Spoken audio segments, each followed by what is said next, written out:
موجودہ دور میں موجودہ حالات میں ایمان کی حفاظت بہت ہی اہم ضرورت، بہت ہی اہم چیز ہے، کیونکہ ہمارے ملک میں، ہمارے شہر میں ایمان کے لٹیروں کی کمی تو نہیں ہے۔ دن بدن نئے نئے فتنے دنیا کے اندر آ رہے ہیں، تو اللہ کے نبی علیہ الصلاۃ والسلام نے کیا تعلیمات دی ہیں؟ اللہ کے نبی علیہ الصلاۃ والسلام نے فرمایا، اپنی حیات طیبہ میں یہ جملہ ارشاد فرمایا کہ دو چیزوں کو مضبوطی سے تھامے رکھو، جب تک ان دو چیزوں کو مضبوطی سے پکڑے رہو گے جب تک تم ہرگز گمراہ نہیں ہو سکتے۔ اللہ کے نبی علیہ الصلاۃ والسلام نے فرمایا ان دو چیزوں کو اپنی زندگی میں مضبوطیت کے ساتھ تھامے رکھو، دو چیزوں کو پکڑو تو کبھی ہرگز گمراہ نہیں ہوگے۔ اللہ کے نبی علیہ الصلاۃ والسلام نے فرمایا اس میں سے ایک چیز ہے کتاب اللہ و سنت رسولی ہے، ایک ہے کتاب اللہ، دوسرا ہے سنت رسول اللہ۔ جب تک میری امت ان دو چیزوں کو مضبوطی کے ساتھ پکڑے رکھے گی جب تک میری امت گمراہ نہیں ہو سکتی، اللہ کے نبی نے فرمایا ہے۔ تو ہم لوگوں کو ان دو چیزوں کو مضبوطی سے پکڑنا چاہیے، ایک ہے کتاب اللہ کو، قرآن سے ہمارا گہرا رشتہ ہونا چاہیے، دوسرا ہے اللہ کے رسول صلی اللہ علیہ وسلم کی سنتوں سے ہمارا گہرا رشتہ ہونا چاہیے، گہرا تعلق ہونا چاہیے۔ اور ایک بات اللہ کے نبی علیہ الصلاۃ والسلام نے اپنی حیات طیبہ میں یہ جملہ ارشاد فرمایا تھا کہ بنی اسرائیل کی قوم 72 فرقوں میں بٹی تھی، میری امت 73 فرقوں میں تقسیم ہوگی، اس میں سے ہر فرقہ ناری اور جہنمی ہوگا مگر نجات پانے والا فرقہ ایک ہی ہوگا۔ نجات پانے والا فرقہ وہی ہوگا جو میرے اور میرے صحابہ کے طور طریقے پر ہوگا، جو میرے اور میرے صحابہ کے طریقے پر ہوگا، وہی فرقہ کامیاب فرقہ ہوگا، وہی فرقہ جنت میں جانے والا ہوگا۔ تو آج مختلف طریقوں سے عقائد کو بگاڑنے کی کوشش کی جا رہی ہے، اس میں سے ایک عقیدہ یہ خراب کیا جا رہا ہے کہ حضرت مہدی علیہ السلام دنیا کے اندر آ چکے ہیں، حضرت مہدی علیہ السلام دنیا کے اندر آ گئے ہیں۔ اس کی علامتیں کیا ہیں؟ اللہ کے نبی نے کیا فرمایا؟ تم دین سیکھ رہے ہو، دین لے رہے ہو تو کس سے لے رہے ہو وہ بھی تو دیکھنا چاہیے۔ علماء سے دین لے رہے ہیں، جہلا سے دین لے رہے ہیں، احادیث اگر آپ سن رہے ہیں، قرآن کی آیت سن رہے ہیں تو کس سے سن رہے ہیں وہ بھی دیکھنے کا اللہ کے نبی نے حکم دیا ہے۔ تو ایک فتنہ ہمارے شہر میں زور و شور سے کام کر رہا ہے، شکیل بن حنیف جس کا نام ہے، اس سے پہلے بھی تذکرہ کر دیا تھا، دربھنگا ڈسٹرکٹ کا رہنے والا ہے، بہار کا رہنے والا ہے۔ اب اللہ کے نبی علیہ الصلاۃ والسلام نے کیا علامتیں بتائی چند میں نے بتا دیا تھا، حضرت مہدی علیہ السلام کی کیا علامتیں تھی چند میں نے مختصر تذکرہ کیا تھا۔ اللہ کے نبی علیہ الصلاۃ والسلام کی 4 لڑکیاں تھیں، ان میں سے ایک لڑکی حضرت فاطمہ رضی اللہ عنہا ہے۔ حضرت فاطمہ رضی اللہ عنہا کے 2 لڑکے حضرت حسن اور حضرت حسین۔ حضرت حسن رضی اللہ عنہ کی آل اولاد کو حسنی کہتے ہیں، حضرت حسین رضی اللہ عنہ کی آل اولاد کو حسینی کہتے ہیں۔ تو اللہ کے نبی علیہ الصلاۃ والسلام نے فرمایا کہ المہدی من عترتی، مہدی میرے خاندان سے ہوں گے۔ حضرت مہدی علیہ السلام کی جائے پیدائش کہاں پر ہے؟ حضرت مہدی علیہ السلام کہاں پر پیدا ہوں گے؟ مدینہ منورہ میں القرا الکریم ایک بستی ہے، حضرت مہدی علیہ السلام وہاں پر پیدا ہوں گے۔ تو شکیل بن حنیف بھی آج مہدی ہونے کا دعوے دار ہے، شکیل بن حنیف بھی مہدی ہونے کا دعویٰ کر رہا ہے۔ یہ مہدی شکیل بن حنیف کہاں کا ہے؟ جو دعویٰ کر رہا ہے بہار کے علاقے کا ہے، دربھنگا ڈسٹرکٹ کا رہنے والا ہے۔ حضرت مہدی علیہ السلام کے مہدی ہونے کی علامتوں میں سے ایک علامت یہ ہے کہ حضرت مہدی علیہ السلام کے پاس خمیس رسول اللہ صلی اللہ علیہ وسلم، حضرت مہدی علیہ السلام کے پاس حضور کا جبہ ہوگا۔ خمیس رسول اللہ صلی اللہ علیہ وسلم، حضرت مہدی علیہ السلام کے مہدی ہونے کی علامتوں میں سے ایک علامت یہ ہے کہ حضرت مہدی علیہ السلام کے پاس حضور کا جبہ ہوگا۔ کیا شکیل بن حنیف کے پاس حضور کا جبہ ہے؟ شکیل بن حنیف سے پوچھا جائے تو کہے گا میرے باپ کی قمیض بھی میرے پاس نہیں ہے۔ حضرت مہدی علیہ السلام کے مہدی ہونے کی علامتوں میں سے ایک علامت یہ ہے کہ وصیفہ، حضرت مہدی علیہ السلام کے پاس حضور کی تلوار ہوگی۔ حضرت مہدی علیہ السلام کے مہدی ہونے کی علامتوں میں سے ایک علامت یہ ہے کہ حضرت مہدی علیہ السلام جب بیعت کے لیے تیار ہو جائیں گے، جب بیعت کے لیے اپنے ہاتھ کو آگے بڑھائیں گے تو آسمان سے ایک آواز آئے گی ھذا المہدی فاتبعوہ۔ حضرت مہدی علیہ السلام کے سلسلے میں یہ آواز آئے گی کہ یہ مہدی ہے، ان کی اتباع کرو، ان کی اطاعت کرو۔ جب یہ آواز آئے گی ھذا المہدی، یہ مہدی ہے آسمان سے، تو ساری دنیا کے لوگ اس آواز کو سنیں گے۔ حضرت مہدی علیہ السلام کے مہدی ہونے کی علامتوں میں سے ایک علامت یہ ہے کہ حضرت مہدی علیہ السلام کے سر پر بادل سایہ کیا ہوا ہوگا۔ حضرت مہدی علیہ السلام کے سر پر بادل سایہ کیا ہوا ہوگا۔ حضرت مہدی علیہ السلام کے مہدی ہونے کی علامتوں میں سے ایک علامت یہ ہے کہ حضرت مہدی علیہ السلام کسی پرندے کی طرف بھی اشارہ کریں گے تو وہ پرندہ حضرت مہدی علیہ السلام کے سامنے آ کر گر جائے گا۔ حضرت مہدی علیہ السلام کے مہدی ہونے کی علامتوں میں سے ایک علامت یہ ہے کہ حضرت مہدی علیہ السلام جب زمین پر پھل کی بیج ڈالیں گے تو ایک سیکنڈ کے اندر پھل نکل جائے گا۔ حضرت مہدی علیہ السلام کے مہدی ہونے کی علامتوں میں سے ایک علامت یہ ہے کہ جب وہ مکہ المکرمہ میں بیعت لے کر مدینہ منورہ جائیں گے تو حضرت ایک فوج نکلے گی۔ حضرت مہدی علیہ السلام جب بیعت لے کر جائیں گے تو حضرت مہدی علیہ السلام کی مخالفت میں ایک فوج نکلے گی اور وہ فوج مکہ اور مدینہ کے درمیان میں دھس جائے گی۔ صرف ایک آدمی باقی رہے گا، اللہ تبارک و تعالیٰ اس کو اسی لیے باقی رکھے گا تاکہ وہ آ کر اپنی قوم کو اطلاع دے گا کہ ہماری ساری کی ساری فوج زمین کے اندر دھس چکی ہے۔ حضرت مہدی علیہ السلام کے مہدی ہونے کی علامتوں میں سے ایک علامت یہ ہے کہ دنیا کے کسی بھی عالم کو اختلاف نہیں ہوگا حضرت مہدی کے سلسلے میں۔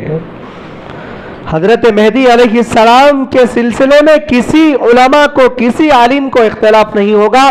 آج کا جو مہدی ہے شکیل بن حنیف ہے، تمام کے تمام علماء کرام کا اس بات پر اتفاق ہے کہ مہدی شکیل بن حنیف جو اب کا مہدی ہونے کا دعوے دار ہے، جو شکیل بن حنیف ہے، کافر ہے اور اس کے ماننے والے بھی کافر ہیں۔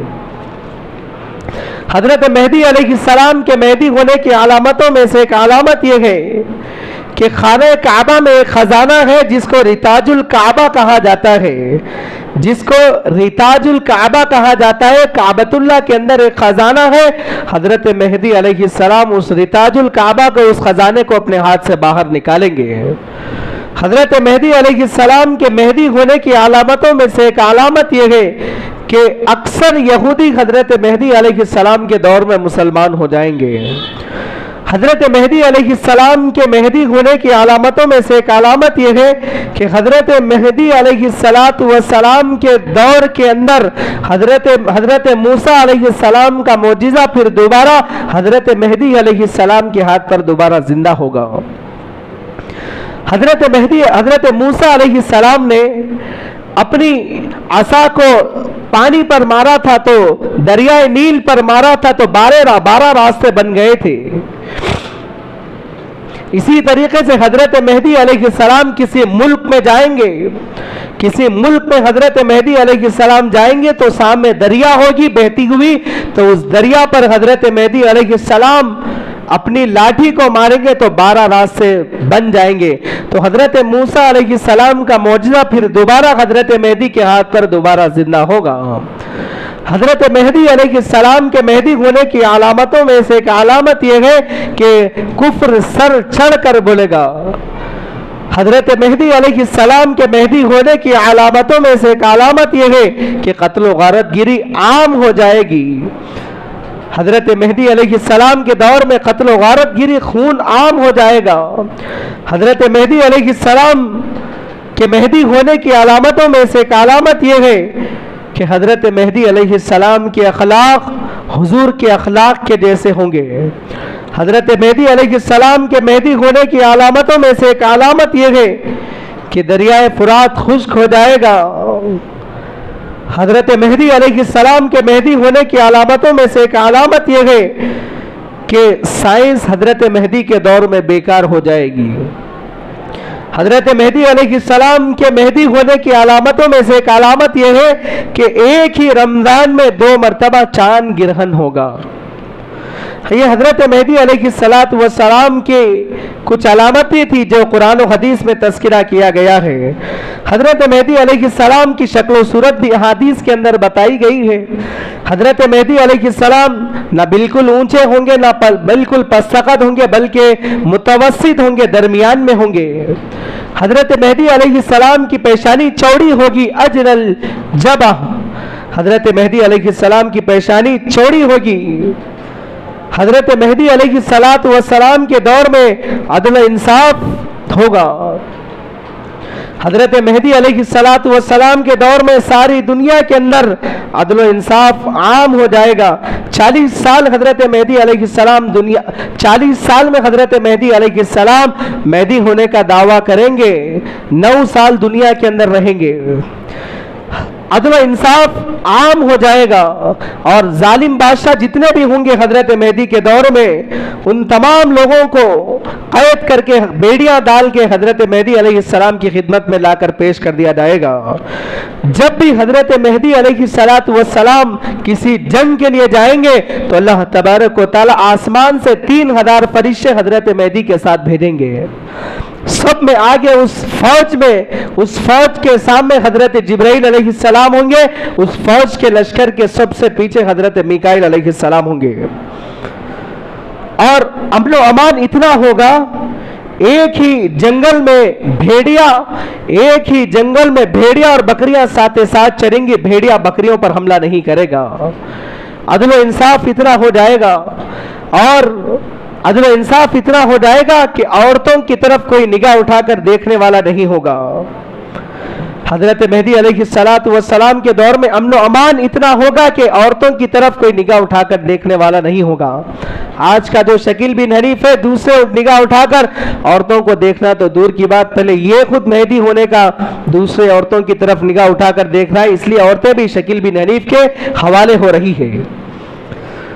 تو جتنے بھی علامتیں بتائی گئی حضرت مہدی علیہ السلام کے دور میں ہوں گی. حضرت مہدی علیہ السلام کی نماز جنازہ حضرت عیسیٰ علیہ السلام پڑھائیں گے. اب شکیل بن حنیف کی نماز جنازہ کون پڑھائے گا شاید اسی کو پتا ہے، شیطان پڑھائے گا شاید اس کی نماز جنازہ. قرآن و احادیث میں جو علامتیں بتائی گئی تھی یہ علامتیں تھیں. مدینہ منورہ میں پیدا ہوں گے القرا البستی، ایک بستی ہے وہاں پر پیدا ہوں گے. نوجوان لڑکے کثرت سے شکیل بن حنیف کے حوالے ہو رہے ہیں، مرتد ہو رہے ہیں. آپ گمان تک بھی نہیں کر سکتے. آپ کسی کو مہدی ماننے سے پہلے علماء کرام کے پاس آئے، علماء سے سوال کرے، علماء سے پوچھے. علماء بتائیں گے قرآن حدیث کی روشنی میں کون مہدی ہے، ان کی علامتیں کیا ہیں. دوسری بات یہ ہے، ضروری بات یہ ہے کہ آج عیدگاہوں میں عیدین کے موقع پر عیدگاہوں میں مساجدوں میں جاہلوں کا راج چل رہا ہے. سب سے پہلے بات یاد رکھے، عیدگاہیں مساجدیں کعبۃ اللہ کی روحانی اولاد ہے. مساجدیں عیدگاہیں کعبۃ اللہ کی روحانی اولاد ہے. آج عیدگاہوں کے ذمہ دار مساجد کے ذمہ دار عیدین کے موقع پر علماء سے کہہ رہے ہیں کہ بیان مختصر کیا جائے، عیدین کا خطبہ مختصر دیا جائے، عید کے بعد نماز، عید کی نماز کے بعد دعا مختصر کروائی جائے تاکہ لوگوں کو تاخیر ہو رہی ہے۔ سب سے پہلے بات ذہن کے اندر رکھے، آج عیدگاہوں پر جو خرافات ہو رہے ہیں عیدگاہوں میں اور عیدگاہوں کے عید کے موقع پر مساجد میں جو خرافات ہو رہے ہیں وہ علم نہ ہونے کی وجہ سے ہو رہے ہیں۔ ڈنکے کی چوٹ پر کہتا ہوں، اگر مساجد کا، مدارس کا، عیدگاہوں کا، قبرستانوں کا نظام درست کرنا چاہتے ہیں تو ایسے جاہلوں کو کان پکڑ کر باہر ہٹائیں، مساجدوں کو، عیدگاہوں کو علماء کے، حفاظ کے، مفتیان کے حوالے کرے۔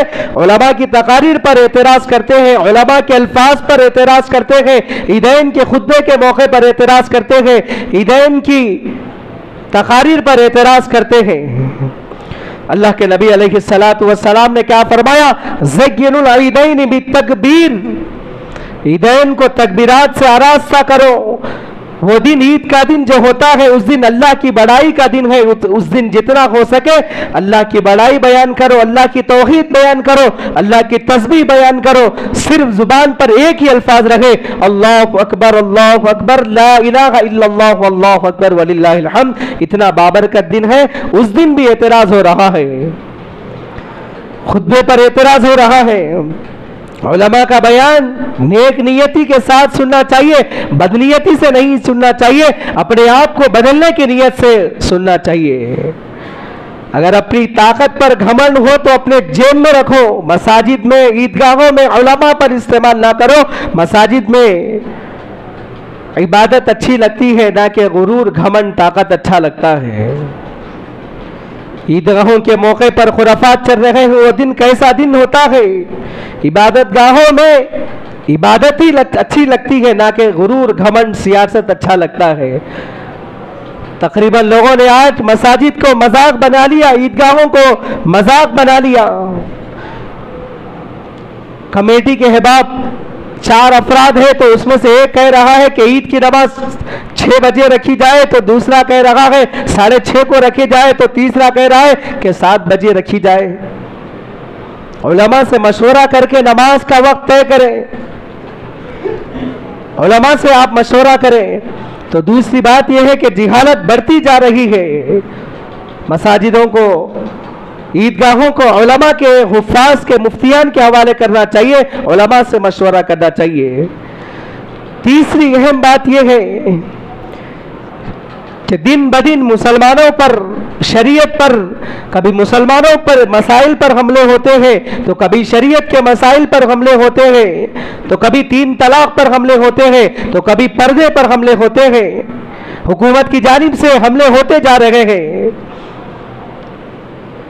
شریعت میں مداخلت کی پھر دوبارہ کوشش کی جا رہی ہے۔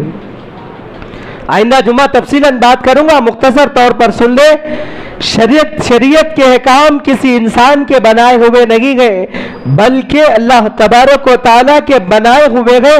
جو احکام شریعت کے ہیں، جو اللہ کے رسول صلی اللہ علیہ وسلم کی تعلیمات ہیں، یہ شریعت میں کسی کی مداخلت نہیں چل سکتی ہے۔ جو حکم ہوگا شریعت میں وہ اللہ کا چلے گا، اللہ کے رسول صلی اللہ علیہ وسلم کا چلے گا۔ اللہ نے جو احکام بیان کر دیے، اللہ کے رسول صلی اللہ علیہ وسلم نے جو تعلیمات بتا دی، ہم لوگوں کو اس پر ہی عمل کرنا چاہیے۔ قرآن حدیث بدلنے کی کوشش کی جا رہی ہے، قرآن حدیث پر حملے ہو رہے ہیں، قرآن حدیث کے فیصلوں کو بدلنے کی کوشش جاری ہے۔ یکساں سول کوڈ کے نام سے، یہ انسانوں کا بنایا ہوا قانون نہیں ہے، دنیا کے کسی انسان کا بنایا ہوا قانون نہیں ہے۔ دوسرے مذہب کے لوگوں نے قانون بنا لیا ہوگا اپنے اپنے مذاہب کا، لیکن یہ شریعت کا جو قانون ہے، یہ اسلام کا جو قانون ہے، کسی انسان کا بنایا ہوا نہیں ہے۔ اللہ تبارک و تعالیٰ کی طرف سے فیصلے آتے ہیں۔ ہم لوگوں کو بھی چاہیے علماء سے فیصلے کروانا چاہیے۔ ہم کرتے کیا ہے؟ علماء سے فیصلے کروانے کے بجائے لائروں کا، پولیس اسٹیشنوں کا، لائروں کا ہاتھ تھامتے ہیں۔ جبکہ ہماری شریعت میں ہر وہ چیز کا فیصلہ ہے. طلاق کا آج سے 1450 سال پہلے مسائل اللہ کے نبی نے بیان کر دیے. نکاح کے مسائل آج سے 1450 سال پہلے اللہ کے نبی نے بتا دیے. ہر وہ طور طریقے اللہ کے نبی علیہ الصلوۃ والسلام نے بتلا دیے. پھر بھی ہم لوگ کرتے کیا ہے؟ قانون کا دروازہ کھٹکھٹاتے ہیں. مسلم معاشرے میں مسلم عورتوں کے ساتھ ناانصافی ہو رہی ہے. کیا ناانصافی ہو رہی ہے؟ کچھ ناانصافی نہیں ہو رہی ہے. کوئی مسلمان عورتوں نے نہیں کہا بلکہ وہ خود کہہ رہے ہیں. تو یہ اللہ کا بنایا ہوا قانون ہے. قرآن کے فیصلے نہیں بدل سکتے, احادیث کے فیصلے نہیں بدل سکتے. شریعت میں مداخلت کی کوشش کی جا رہی ہے, لیکن ہم لوگوں کو کرنا کیا چاہیے؟ شریعت پر ثابت قدمی کے ساتھ برقرار رہنا چاہیے. انشاءاللہ آئندہ جمعہ یکساں سول کوڈ پر تفصیلاً بات کروں گا کہ یکساں سول کوڈ ہے کیا, اور شریعت میں کیا مداخلت کی جا رہی ہے, کیا بدلنے کی کوشش کی جا رہی ہے, وہ آئندہ جمعہ تفصیلاً بتاؤں گا. اللہ تبارک و تعالیٰ سے دعا فرمائیے کہ اللہ تبارک و تعالیٰ مجھے اور آپ کو کہی ہوئی سنی ہوئی باتوں پر عمل کرنے کی توفیق عطا فرمائے. آمین ثم آمین. وآخر دعوانا الحمدللہ رب العالمین.